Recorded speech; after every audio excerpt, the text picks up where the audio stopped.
ಹೆಬ್ಬಳಲು Shri Chakramata YouTube channel ವೀಕ್ಷಕರಿಗೆ ನನ್ನ ಪೂರ್ವಕ ನಮಸ್ಕಾರಗಳು. ಸುಭಾಷಿತ: ಚಿಂತೆ ಮಾಡಬೇಡ, ಇವತ್ತು ನಿನ್ನ ಅಳಿಸಿದವರು ಒಂದು ದಿನ ಅವರು ಅಳುವ ಕಾಲ ಬಂದೇ ಬರುತ್ತೆ. ಅದಕ್ಕೆ ನೀನು ಚಿಂತೆ ಯಾಕೆ ಮಾಡ್ತೀಯಾ? ಗೊತ್ತಾಯ್ತಾ? ಇವತ್ತು ನಾವು ದಿನಪಂಚಾಂಗಕ್ಕಿಂತ ಮುಂಚೆ ಎತ್ತವರಿಗೆ ಯಾರೇ ಆಗಲಿ, ಈಗಿನ ಕಾಲದ ಮಕ್ಕಳು ಒಂದು 75%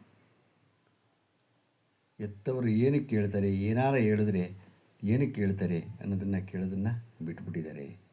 ಅದನ್ನು ಗೌರವ ಕೊಡೋದನ್ನು ಅದನ್ನು ಏನೋ ಹೇಳ್ತಾರಪ್ಪ ನಮಗೆ ಅಂತ ಹೇಳಿದೆ. ಅದು ಯಾರೇ ಏನೇ ಹೇಳಲಿ ನಿಮ್ಮ ಒಳ್ಳೆಯದಕ್ಕೆ ಕೇಳ್ತಾರೆ ಎತ್ತವರು. ಯಾವುದೇ ಹೇಳಲಿ ಆ ಸಮಯ ನಿಮಗೆ ಕೆಟ್ಟದ್ದಾಗಿ ಕಾಣ್ಬೋದು, ಆದರೆ ಅದು ನಿಮ್ಮ ಒಳ್ಳೆಯದಕ್ಕೇನೆ. ಯಾವತ್ತೂ ನಿಮ್ಮ ಕೆಟ್ಟದ್ದನ್ನು ಅವರು ಬಯಸಲ್ಲ.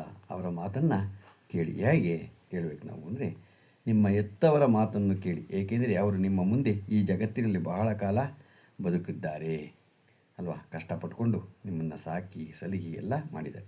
ನಿಮ್ಮ ಎತ್ತವರನ್ನು ನೋಡಿಕೊಳ್ಳಿ, ಏಕೆಂದರೆ ನೀವು ದುರ್ಬಲರು ಮತ್ತು ಅಸಹಾಯಕರಾಗಿದ್ದಾಗ ಅವರು ನಿಮ್ಮನ್ನು ನೋಡಿಕೊಂಡರು ಅಲ್ವಾ. ನಿಮ್ಮನ್ನೆಲ್ಲ ಚಿಕ್ಕದಾಗಿದ್ದಾಗ ಮುಖ ತೊಳೆದು ಬಟ್ಟೆ ಹಾಕಿ ಊಟ ಇಲ್ಲದೆ ಇದ್ದಾಗ ಸಹಿಸಿಕೊಂಡು ಎಲ್ಲ ಮಾಡಿದ್ದಾರೆ. ನಿಮ್ಮ ಎತ್ತವರನ್ನು ಗೌರವಿಸಿ, ಏಕೆಂದರೆ ಅವರು ನಿಮ್ಮ ಬೆಳವಣಿಗೆಗೆ ಬಹಳ ತ್ಯಾಗ ಮಾಡಿದ್ದಾರೆ ಅಲ್ವಾ. ಕಷ್ಟಪಟ್ಕೊಂಡು ಎತ್ಕೊಂಬಂದು ಎಲ್ಲ ಮಾಡಿದ್ದಾರೆ, ನಿಮ್ಮ ಸಾಕಿದ್ದಾರೆ. ಗೊತ್ತಾಯ್ತು? ನಿಮ್ಮ ಎತ್ತವರನ್ನು ಶ್ಲಾಘಿಸಿ, ಏಕೆಂದರೆ ಅವರ ಪ್ರೀತಿ ಬೇಷರತ್ತಾಗಿದೆ ಅಲ್ವಾ. ಸುಮ್ಮನೆ ಹೇಳಲ್ಲ ಅವರು.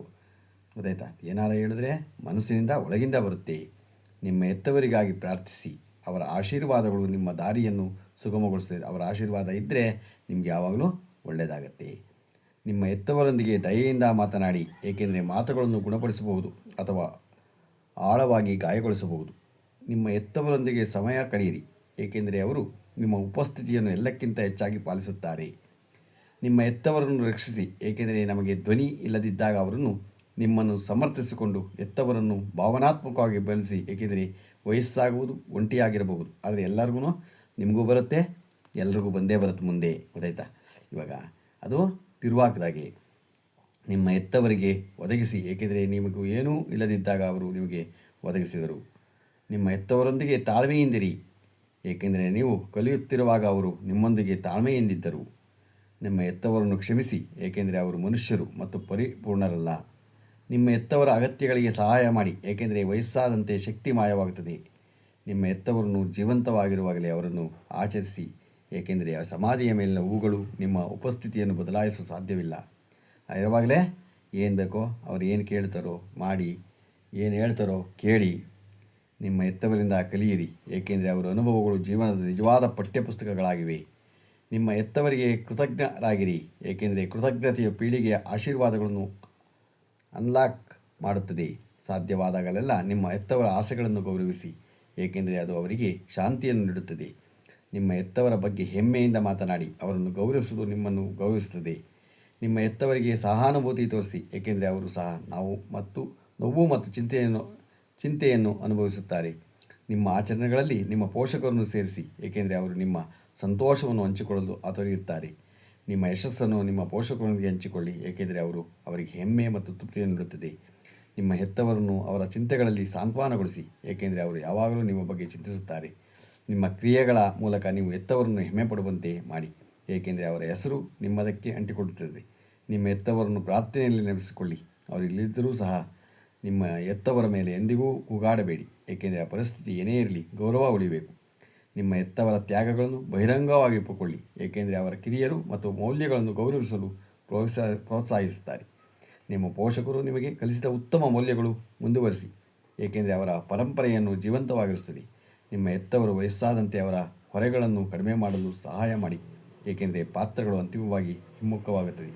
ನಿಮ್ಮ ಎತ್ತವರ ವಿರುದ್ಧ ಜಗತ್ತು ನಿಮ್ಮನ್ನು ತಿರುಗಿಸಲು ಎಂದಿಗೂ ಬಿಡಬೇಡಿ, ಏಕೆಂದರೆ ಅವರು ಬರೆಸಲಾಗುವುದು. ನಿಮ್ಮ ಎತ್ತವರನ್ನು ಆಳವಾಗಿ ಪ್ರೀತಿಸಿ, ಏಕೆಂದರೆ ಯಾರ ಮನಸ್ಸನ್ನು ಅದೇ ರೀತಿಯಲ್ಲಿ ಪ್ರೀತಿಸಲು ಸಾಧ್ಯವಿಲ್ಲ. ಪೋಷಕರು ಅಮೂಲ್ಯವಾದ ಉಡುಗೊರೆಗಳು. ಅವರು ನಿಮ್ಮ ಅತ್ಯಂತ ದುರ್ಬಲ ಕ್ಷಣಗಳಲ್ಲಿ ನಿಮ್ಮೊಂದಿಗೆ ನಿಂತ ಮೂಕ ಯೋಧರು. ನೀವು ಏಕಾಂಗಿಯಾಗಿ ನಡೆಯಲು ಸಾಧ್ಯವಾಗದಿದ್ದಾಗ ನಿಮ್ಮನ್ನು ಎತ್ತಿದ ಕಾಣದ ಕೈಗಳು. ಅವರನ್ನು ಪ್ರೀತಿಸಿ, ಗೌರವಿಸಿ ಮತ್ತು ಅವರನ್ನು ಆಳವಾಗಿ ಪ್ರೀತಿಸಿ. ಜೀವನವು ಕ್ಷಣಿಕವಾಗಿದೆ ಮತ್ತು ನಿಮ್ಮನ್ನು ಹೆಚ್ಚು ಪ್ರೀತಿಸಿದರು. ಮೌಲ್ಯಗಳು ತಡವಾಗಿ ಅರಿತುಕೊಳ್ಳುವಂತಕ್ಕಿಂತ ದೊಡ್ಡ ವಿಷಾದ ಇನ್ನೊಂದಿಲ್ಲ. ಇರುವಾಗ ಅವರಿಗೆ ನಿಮ್ಮ ಕೈಲಾದಷ್ಟು ಸಹಾಯ ಮಾಡಿ. ಅಂದರೆ ಅವರು ಹೇಳ್ದಾಗೆ ಅವರ ಜೊತೆಯಲ್ಲಿದ್ದು ಅವ್ರಿಗೆ ಏನು ಕೇಳ್ತಾರೆ ಜೊತೆಯಲ್ಲಿ ಇರೋದನ್ನೇ ಕೇಳೋದಷ್ಟೇ ಬಿಟ್ಟರೆ ಇನ್ನೇನು ನಿಮ್ಮಿಂದ ಬಯಸಲ್ಲ. ಗೊತ್ತಾಯ್ತಾ? ಅದನ್ನು ಅರ್ಥಕೊಳ್ಳಿ, ಎಲ್ಲರೂ ತಿಳ್ಕೊಳ್ಳಿ. ಗೊತ್ತಾಯ್ತಾ? ಅದನ್ನು ಈಗ ಇದನ್ನು ನಿಮ್ಗೇನಾಗತ್ತೆ, ಏನೋ ಹೇಳ್ತಾರಪ್ಪ ಅದು ನಮಗೆ ಕೆಟ್ಟದ್ದು ಅಂತ ಅನ್ಸುತ್ತೆ. ಅದು ನಿಮಗೆ ಏನೇ ಹೇಳಿದ್ರು ಅವರು ಕೆಟ್ಟದ್ದಾಗಿರಲ್ಲ. ಇವತ್ತು ನಾವು ಪೋಷಕರನ್ನು ಹೇಗೆ ಹೆತ್ತವರನ್ನು ನೋಡ್ಕೋಬೇಕು ಅನ್ನೋದ್ರ ಬಗ್ಗೆ ತಿಳ್ಕೊಂಡು ಈಗ ದಿನಪಂಚಾಂಗ ತಿಳ್ಕೊಳ್ಳೋಣ. ದಿನಾಂಕ 15/10/2025 ಬುಧವಾರ, ಶ್ರೀ ವಿಶ್ವಾವಸುನಾಮ ಸಂವತ್ಸರ, ದಕ್ಷಿಣಾಯನ, ಶರದೃತು, ಆಶ್ವೀಜ ಮಾಸ, ಕೃಷ್ಣಪಕ್ಷ, ನವಮಿ ತಿಥಿಯ ನವಮಿ, ಹಗಲು 2:25, ನಕ್ಷತ್ರ ಪುಷ್ಯ, ಹಗಲು 4:34, ಮಳೆ ಚಿತ್ತೆ 2ನೇ ಪದ, ರಾಹುಕಾಲ 12:09 1:38, ಗುಳಿಕ ಕಾಲ 10:40 12:09, ಯಮಗಂಟ ಕಾಲ 7:40 9:11. ಇವತ್ತು ಯಾರು ಹುಟ್ಟುಹಬ್ಬ ಆಚರಿಸ್ಕೊತಿದ್ದೀರೋ, ಮದುವೆಯಾದ ದಂಪತಿಗಳು ವಾರ್ಷಿಕೋತ್ಸವ ಆಚರಣೆ ಮಾಡ್ಕೊತಿರೋರಿಗೆ ನಮ್ಮ ಹೆಬ್ಬಳದರು ಶ್ರೀ ಚಕ್ರಮಾತಾ ಯೂಟ್ಯೂಬ್ ಚಾನಲ್ ಕಡೆಯಿಂದ ಶುಭ ಕಾಮನೆಗಳನ್ನು ತಿಳಿಸ್ತೀನಿ. ದೇವರು ಅವರಿಗೆ ಆಯಸ್ಸು, ಆರೋಗ್ಯ, ಐಶ್ವರ್ಯ ಎಲ್ಲ ಕೊಟ್ಟು ಕಾಪಾಡಲಿ ಅಂತ ಕೇಳ್ಕೊತೀನಿ. ನಮ್ಮ ಹೆಬ್ಬಳದರು ಶ್ರೀ ಚಕ್ರಮಾತಾ ಯೂಟ್ಯೂಬ್ ಚಾನಲ್ ಯಾರು ಸಬ್ಸ್ಕ್ರೈಬ್ ಆಗಿಲ್ಲ ದಯಮಾಡಿ ಸಬ್ಸ್ಕ್ರೈಬ್ ಆಗಿ, ಲೈಕ್ ಕೊಡಿ. ಇದು ನಿಮ್ಮದೇ ಚಾನಲ್ ಆಗಿರೋದ್ರಿಂದ ನಮ್ಮ ಲಿಂಕನ್ನು ಬೇರೆ ಗ್ರೂಪ್ಗೆ ಫಾರ್ವರ್ಡ್ ಮಾಡಿ. ನಮಸ್ಕಾರಗಳು.